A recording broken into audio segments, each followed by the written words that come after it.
Today is Indigenous Veterans Day. Members of the community say the contributions of Indigenous soldiers to the Canadian military have been overlooked for far too long. Recent discoveries are highlighting the necessity even more of marking a day like today. Indigenous artist Chippewa created this artwork to mark Indigenous Veterans Day.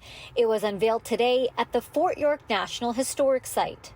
It's meant to call to action the truths that have been erased, especially for Indigenous veterans, people who have given their lives towards the freedom of this country. And it also calls to action all of the graves that were found, the 7,000 plus this year, because as we remember Indigenous Veterans Day, we should also not forget those who also gave their lives, which were the children.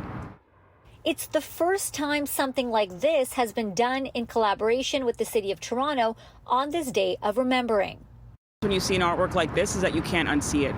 And then from there you want to learn about it. And then when you want to learn about it, you unpack the narrative, and that narrative can change your life.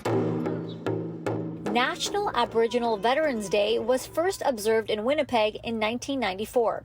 It has since spread nationwide.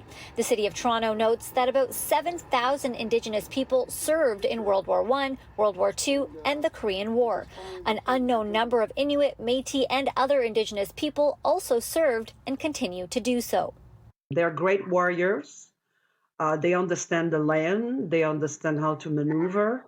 So for me, it's like a blessing that the Army has Indigenous people working.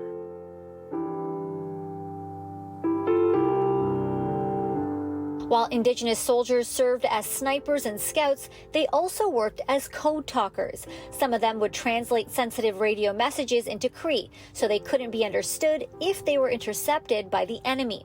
Another Cree-speaking code talker would then translate the received messages back into English so they could be understood by the intended recipients.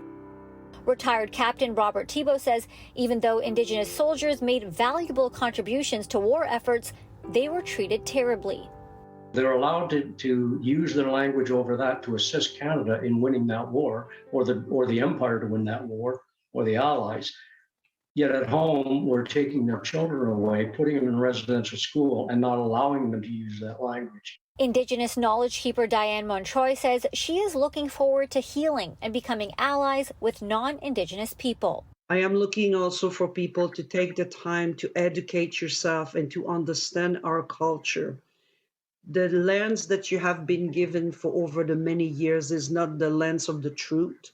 This beautiful temporary art project can be viewed for free at the Fort York National Historic Site, essentially until the weather washes it away.